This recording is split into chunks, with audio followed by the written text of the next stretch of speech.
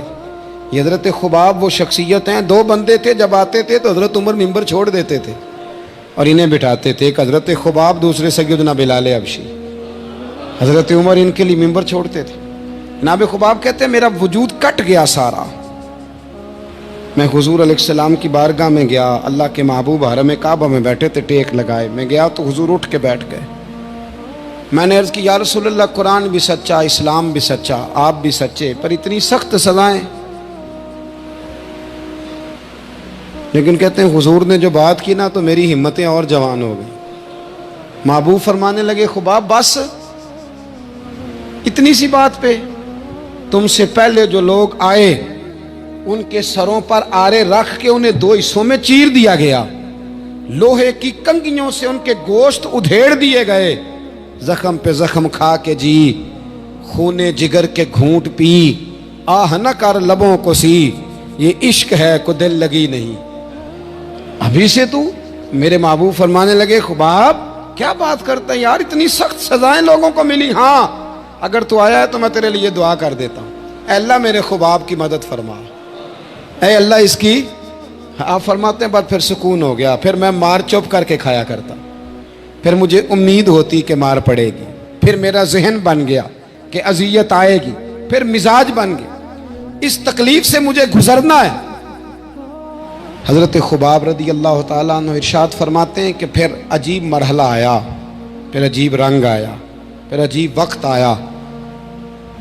میری وہی مالکن جو مجھے مارا کرتی تھی، توجہ ہے میری بات پر، اور سلاخوں سے میرے سر داغ دیا کرتی تھی، وہ بیمار ہوئی، اس کے سر میں وقت آیا نا، وقت بدل گیا، اس کے سر میں تکلیف اٹھی، بہت بڑے طبیب کے پاس گئی تو طبیب کہنے لگا لوہے کی سلاخ گرم کر کے نا مختلف جگہوں سے تیرا سر داغا جائے گا، پھر تو ٹھیک ہو جائے گی، یہ تو نے اپنے سر کو داغنا ہے، جلانا ہے لوہے کی سلاخوں سے۔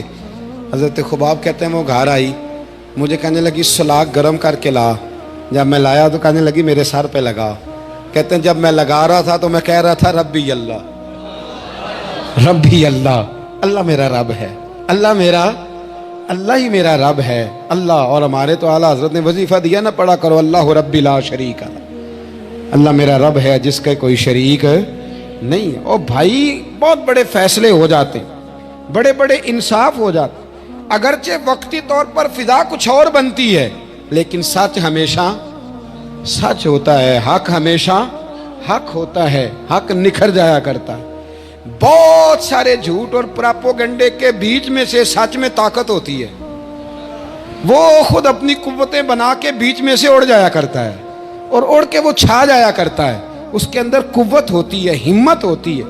وقت دیں حالات کو، ٹائم دیں، آپ دیکھیں کتنی جلدی حالات بدلتے ہیں۔ ہم اپنے طریقے سے، اپنے حضرت امام اعظم ابو حنیفہ بڑے امام تھے نا، اور اللہ کا فضل ہے، ہمیں فخر ہے کہ ہم حنفی ہیں، یہ ہمیں فخر ہے کہ ہم، آپ کو لوگوں کو تو ابھی ان باتوں کا زیادہ وہ نہیں نا، مزاج نہیں رہا، اب تو آپ کو پتہ ہے جماعتوں کا مزاج بن گیا ہے۔ داتا علی اجویری 1000 سال پہلے کے بزرگ ہیں اور فرماتے ہیں اللہ کا شکر ہے میں حنفی ہوں، شکر ادا کرتے ہیں کہ میں امام اعظم کا مقلد ہوں۔ بہرحال یہ عنوان نہیں، ورنہ اس پر کچھ بات کرتا۔ امام صاحب رحمۃ اللہ علیہ بڑے آدمی تھے، بڑے آدمی کا دشمن بھی بڑا ہوتا ہے۔ پیر میرے علی شاہ صاحب رحمۃ اللہ علیہ کے مرشد نے دعا دی تھی کہ میرا دل کرتا ہے میرے علی دنیا تجھ سے حسد زیادہ کرے۔ آپ فرمانے لگے حضور یہ کیا دعا ہوئی؟ فرمانے لگے درخت کو پھل زیادہ لگے گا تو پھر ہی کوئی حسد کرے گا نا، کنگال آدمی سے کسی نے کیا حسد کرنا ہے، اس لیے دعا کر رہا ہوں کہ زیادہ حسد ہو تیرا، اللہ تجھے نعمتیں زیادہ عطا کرے۔ تو امام صاحب کے حاسد بھی بہت زیادہ تھے، جلنے والے، تکلیف دینے والے، حسد کرنے والے بڑے تھے۔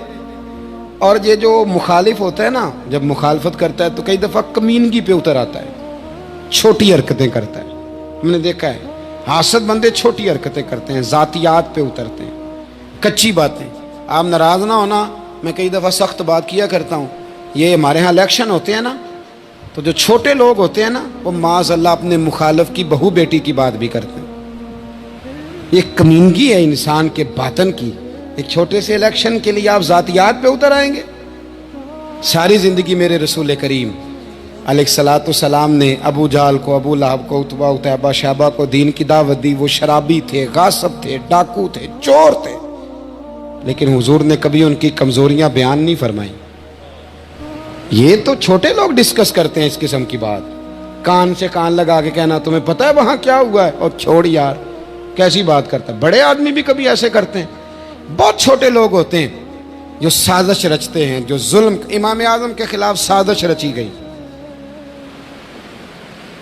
امام صاحب رحمۃ اللہ تعالیٰ علیہ کے پاس ایک بی بی دوڑی، حضور مسئلہ پوچھنا. آپ عورتوں سے ملا نہیں کرتے تھے. میں نے سوال کرنا ہے جی، جلدی جلدی سے اندر آ گئی.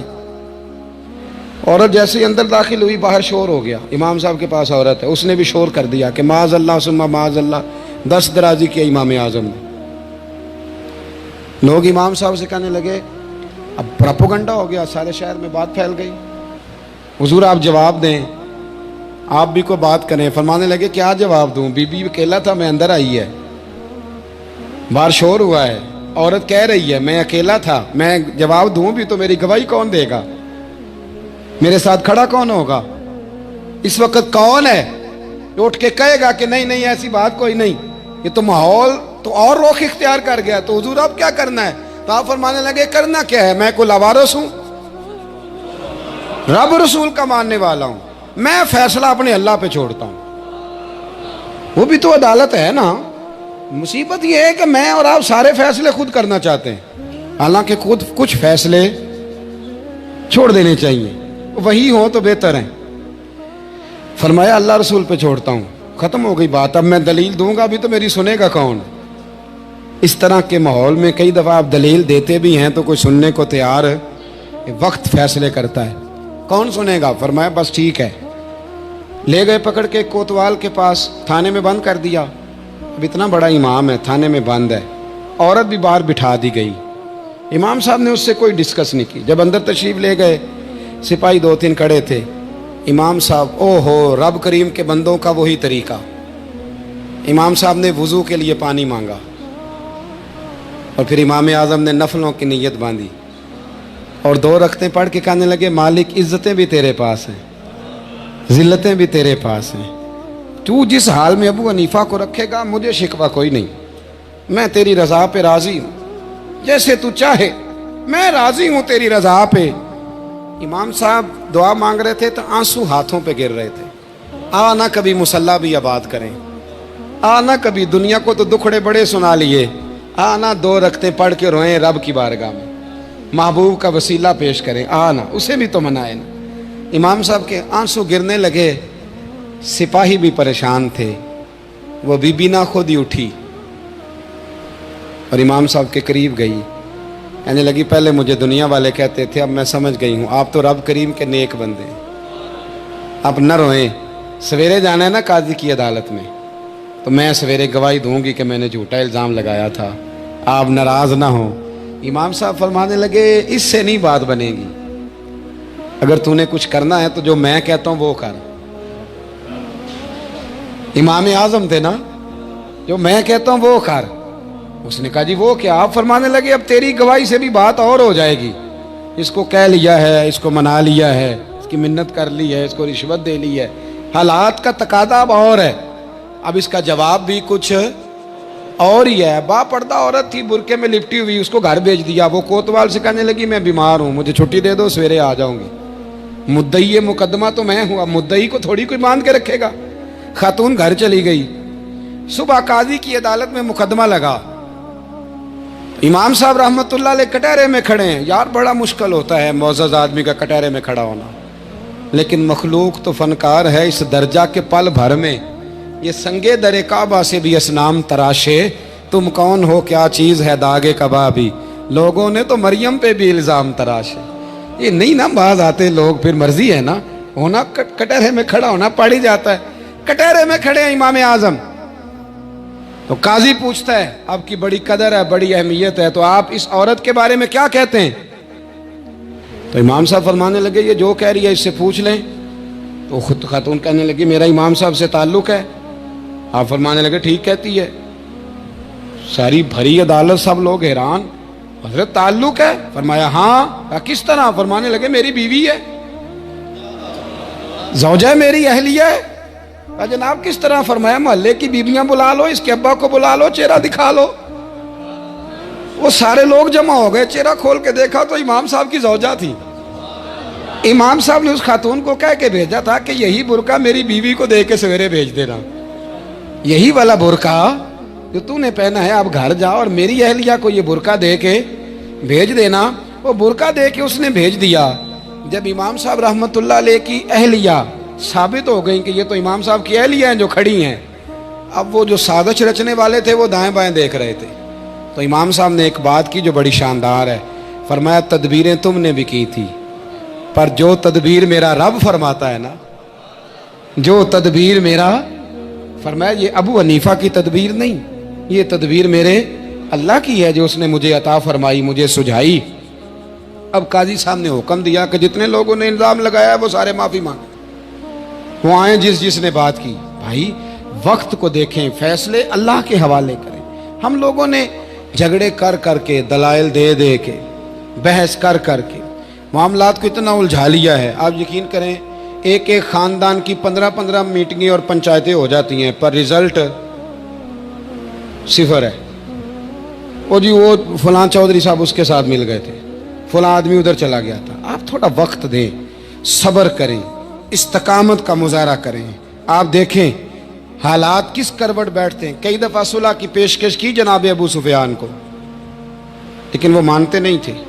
حضرت عباس فرماتے میں نے کئی دفعہ انہیں کہا، حدیبیہ میں بھی میں نے کہا، انہوں نے سخت شرائط کے ساتھ صلح کی، لیکن جب وہ حضور لشکر لے کے گئے نا میدان میں، توجہ ہے میری بات پر، 10,000 کا لشکر گیا تو پھر ابو سفیان خود اٹھ کے حضرت عباس کے گھر گئے، کہنے لگے میں نے تو آج آپ کے بھتیجے کی شان دیکھی ہے۔